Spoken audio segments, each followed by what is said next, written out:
Hi everyone, welcome to my channel. Guys, आज मैं आप लोगों के साथ एक new Telugu fan fiction share करने वाली हूँ। ये फैन फिक्शन बहुत ही ज़्यादा डार्क और बहुत ही ज़्यादा रोमांटिक है। तो एपिसोड 1 को स्टार्ट करते हैं। So let's get started. Jungkook घबराहट में काँप रहा था। उसके दोनों हाथ बंधे हुए थे और आंखों पर ब्लाइंड फोल्ड लगा हुआ था। उसे बिल्कुल भी पता नहीं था कि इस वक्त वो कहाँ है। बाहर से ना कोई रोशनी कमरे के अंदर एंटर हो रही थी और ना ही इस कमरे की कोई आवाज़ बाहर जा रही थी। कमरा इस वक्त पूरी तरह अंधेरे से भरा हुआ था। जंगकुक धीरे से कहता है, पानी, मुझे पानी चाहिए। लेकिन उसे पीने के लिए कोई पानी लाकर नहीं दे रहा था। अचानक उसे डोर ओपन होने की आवाज़ सुनाई देती है। जंगकुक तुरंत अलर्ट हो जाता है। कमरे के अंदर फुट स्टेप की आवाज़ गूंजने लगती है। वो फुट स्टेप धीरे धीरे जंगकुक के नज़दीक बढ़ रहे थे। तभी उसे एक डीप वॉइस सुनाई देती है। भागने की कोशिश कर रहे थे बेबी बॉय, मुझसे भागने की कोशिश कर रहे थे ना तुम। अब भागकर कहाँ जाओगे बेबी बॉय, जैसे कि मैं तुम्हें यहाँ से भागने देता। जंगकुक की धड़कनें और भी ज़्यादा तेज़ हो जाती हैं। कमरा इस वक्त जंगकुक की तेज़ ब्रीदिंग की आवाज़ से पूरी तरह भर चुका था। जंगकुक घबराए हुए आवाज़ में कहता है, मैं स्ट्रेट हूँ, प्लीज़ मुझे जाने दो। तायंग। जंगकुक एक सिंपल और पोर बॉय है जो एक सिंपल फैमिली से बिलोंग करता है। ना उसके पास पैसा है और ना ही पावर, लेकिन वो बहुत ज़्यादा इंटेलिजेंट और पोलाइट है और इनोसेंट भी। अपनी फैमिली से वो बहुत ज़्यादा प्यार करता है और अपने फैमिली के लिए कुछ भी कर सकता है। उसकी ज़िंदगी हमेशा से सिंपल रही थी। उसने कभी नहीं सोचा था कि एक दिन उसका सामना उस इंसान से होगा जिसका नाम ही पूरी माफिया दुनिया में खौफ की वजह बन चुका है। दूसरी तरफ किम तयंग एक यंग, पावरफुल, रूथलेस और मर्सीलेस माफिया किंग होने के साथ साथ किम फैमिली का वन एंड ओनली हेयर भी है। तयंग सिर्फ एक माफिया किंग नहीं था, बल्कि अंडरग्राउंड वर्ल्ड में उसका नाम ही लोगों के लिए खौफ काफ़ी था। यंग होने के बावजूद उसने अपनी इंटेलिजेंस, पावर और रूथलेस डिसीजन के दम पे किम एम्पायर को और भी पावरफुल बना दिया था। बिजनेस की दुनिया में उसका नाम रेस्पेक्ट के साथ लिया जाता था, जबकि क्रिमिनल अंडरवर्ल्ड में लोग उसका नाम लेने से पहले भी एक बार आस-पास देख लिया करते थे। तयंग एक पावरफुल और रिच फैमिली से बिलोंग करता है जो पूरे कोरिया के साथ साथ बाहर की कई कंट्रीज में भी अपना इन्फ्लुएंस रखती है। उसके पास पैसा, पावर, कनेक्शंस और इन्फ्लुएंस की कोई कमी नहीं थी। लेकिन तयंग की सबसे डेंजरस चीज़ उसकी पावर नहीं, बल्कि उसका कोल्ड माइंड था। वो गुस्से में डिसीजन लेने वाला इंसान नहीं था। वो पहले पूरी सिचुएशन को समझता, हर चीज़ को क्लोजली ऑब्जर्व करता और फिर बिना किसी इमोशन के अपना डिसीजन लेता था। तयंग की पर्सनैलिटी बहुत ज़्यादा इंटिमिडेटिंग थी। वो ज़्यादा बात नहीं करता था, लेकिन जब बोलता था तो सामने वाला इंसान बिना किसी सवाल के उसकी बात सुनता था। उसकी आंखों में हमेशा एक अजीब सा कोल्ड कॉन्फिडेंस रहता था, जैसे उसे पहले से ही पता हो कि सिचुएशन का एंड क्या होने वाला है। तयंग के लिए ट्रस्ट एक बहुत रेयर चीज़ थी और बिट्रेयल की उसकी दुनिया में कोई जगह नहीं थी। जो एक बार उसके अगेंस्ट चला जाता था, तयंग उसे दोबारा अपनी दुनिया में जगह नहीं देता। उसकी डिक्शनरी में फॉरगिवनेस नाम का कोई वर्ड बिलोंग ही नहीं करता था। किम फैमिली का वन एंड ओनली ईयर होने के वजह से बचपन से ही तयंग पर बहुत सारी रिस्पॉन्सिबिलिटीज़ थी, लेकिन तयंग ने कभी अपनी पोजीशन को वीकनेस नहीं बनने दिया। उसने अपने आसपास के लोगों को इतना क्लोजली ऑब्जर्व करना सीख लिया था कि अक्सर लोगों के झूठ बोलने से पहले ही उसे सच का अंदाज़ा हो जाता था। तयंग की अभी तक शादी नहीं हुई थी और वो मैन में इंटरेस्टेड था, लेकिन उसे किसी नॉर्मल गाय में कोई इंटरेस्ट नहीं था। उसकी ज़िंदगी में पैसा और पावर रखने वाले बहुत लोग आए थे, लेकिन तयंग आसानी से किसी से इम्प्रेस नहीं होता था।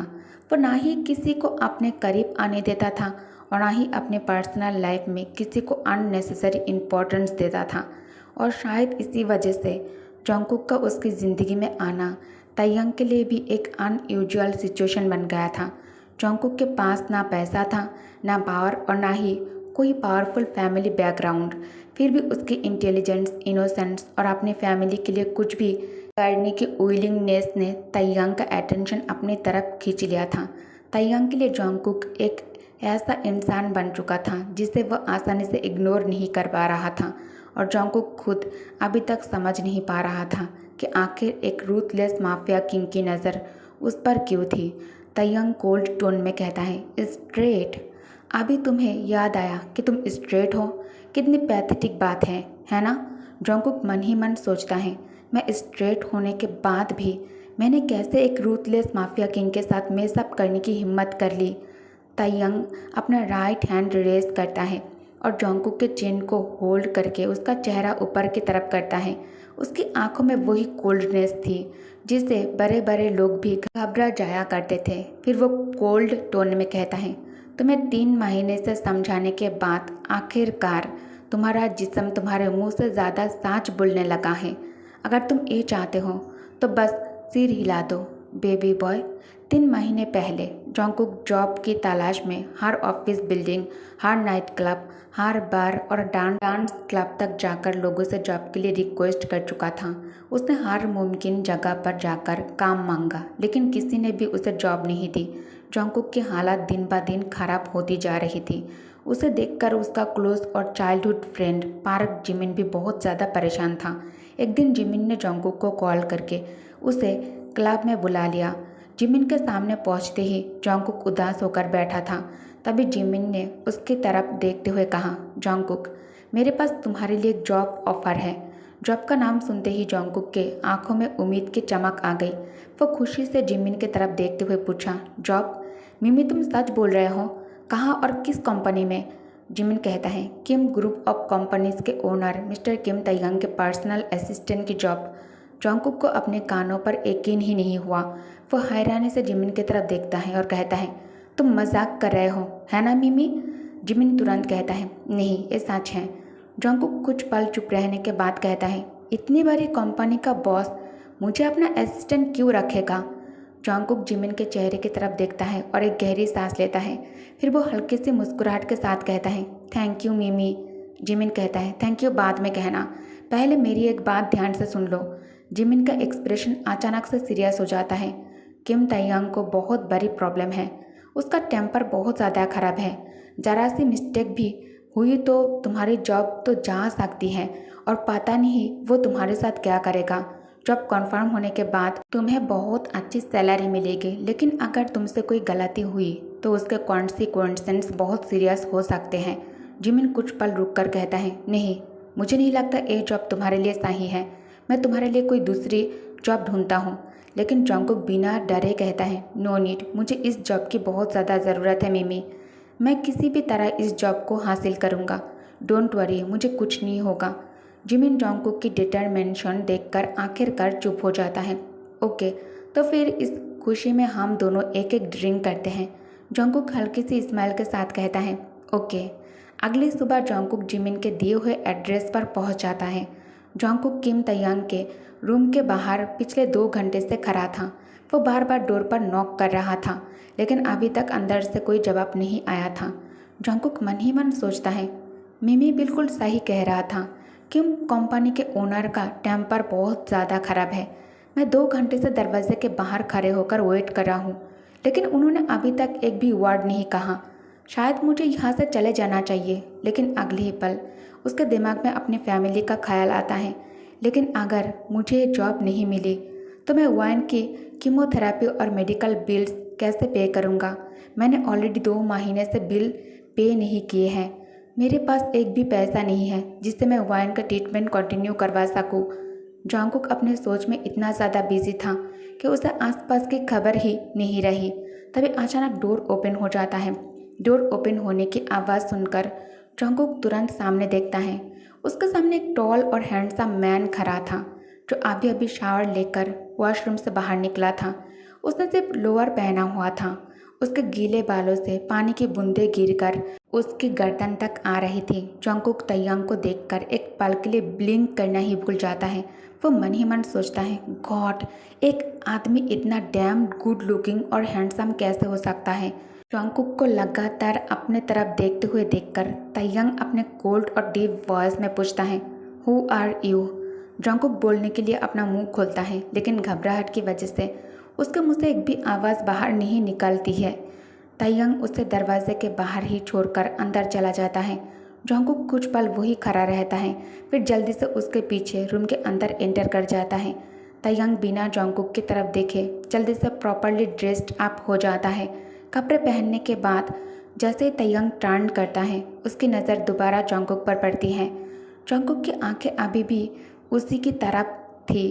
ताइयंग कोल्ड एक्सप्रेशन के साथ पूछता है, what are you thinking about?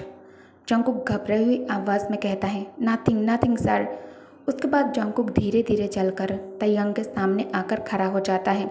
Jungkook ताइयंग का अटेंशन अपनी तरफ खींचने की कोशिश करता है, लेकिन ताइयंग उसके इंटेंशन को समझ लेता है। ताइयंग डार्कली चकल करता है और एक हाथ से जंकुक को हल्का सा पीछे करते हुए कहता है, तुम क्या करने की कोशिश कर रहे हो? I am not interested in you type. इतना कहने के बाद ताइयंग जंकुक को लिविंग रूम में अकेला छोड़कर वहाँ से निकल जाता है। जंकुक गुस्से में दोनों हाथों को कसकर मुट्ठी में बदल लेता है। वह दांत पीसते हुए मन ही मन कहता है, ब्रेकअप पे आउट 1 मिलियन है। वाइन की सर्जरी के लिए मुझे किसी भी तरह इसका सोल्यूशन ढूंढना होगा। अगले 2 दिन तक जंकुक लगातार ताइयंग का अटेंशन अपनी तरफ खींचने और उसके करीब जाने की कोशिश करता है, लेकिन हर बार उसे फेलियर ही मिल रहा था। फ्राइडे मॉर्निंग को जंकुक अपने बॉस के लिए खुद कॉफ़ी बनाकर लिविंग रूम में लेकर आता है। ताइयंग पहले से ही लिविंग रूम के काउच के ऊपर बैठा हुआ टैबलेट में न्यूज़ पढ़ रहा था। बिजनेस से रिलेटेड न्यूज़ थी और ताइयंग पूरी कंसंट्रेशन के साथ उसे पढ़ रहा था। जंकुक जानबूझकर ताइयंग का अटेंशन ग्रैब करने के लिए थोड़ी आवाज़ करते हुए उसकी तरफ बढ़ता है। वो कॉफ़ी कप ग्लास टेबल के ऊपर रखता है और फिर ताइयंग का अटेंशन अपनी तरफ खींचने के लिए उसके हाथ के पास अपनी उंगली से हल्का सा टच करता है। Boss, your coffee. ताइयंग तुरंत टैबलेट टेबल के ऊपर रख देता है। फिर वो टिश्यू बॉक्स से एक टिश्यू पेपर निकालता है और अपना हाथ अच्छी तरह से वाइप करने लगता है। सबसे अजीब बात ये थी कि ताइयंग ये सब कुछ जंकुक की तरफ देखते हुए कर रहा था। जंकुक वही खड़ा था, ताइयंग को देखता रह गया। वो उसके चेहरे पर हैरानी और इरिटेशन दोनों साफ नज़र आ रहे थे। ताइयंग अपना हाथ टिश्यू से साफ करते हुए जंकुक के तरफ एक तेज़ नज़र डालता है, लेकिन उसकी आवाज़ अब भी बिल्कुल ठंडी थी। वो कहता है, तुम्हें क्या लगता है तुम क्या करने की कोशिश कर रहे हो? तुम्हारे साथ क्या गलत है मिस्टर जॉन? जंकुक ने आज जानबूझकर खुद को इस तरह तैयार किया था ताकि वो अपने इस लुक से ताइयंग का ध्यान अपनी तरफ खींच सके। जंकुक अपनी आंखों के ऊपर लगे वाइट ग्लासेस को धीरे से ठीक करता है। उसके बाद वो एक हाथ ताइयंग के राइट शोल्डर पर रखकर नरम और धीमी आवाज़ में कहता है, तुम्हारे शोल्डर्स काफ़ी टाइट लग रहे हैं। क्या तुम मसाज करवाना चाहते हो?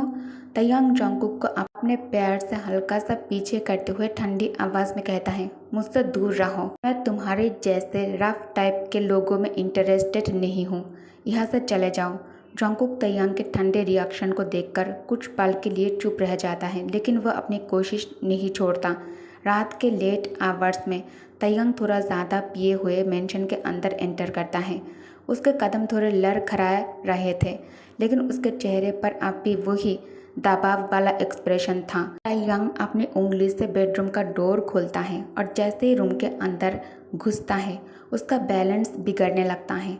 ताइयंग गिरने ही वाला था कि जंकुक तुरंत आगे बढ़कर उसे संभाल लेता है। जंकुक चिंता भरी आवाज़ में कहता है, बॉस अब ज़्यादा पिए हुए हो, मैं आपकी मदद करता हूँ। ताइयंग एक हाथ से अपनी टाई की नॉट को ढीला करता है और जंकुक को पीछे धकेलकर गुस्से से कहता है, मेरी नज़र से दूर हो जाओ तुम। ताइयंग की आवाज़ सुनकर जंकुक की धड़कनें अचानक से तेज़ हो जाती हैं। उसके गाल भी टेंशन और शर्म की वजह से लाल पड़ जाते हैं।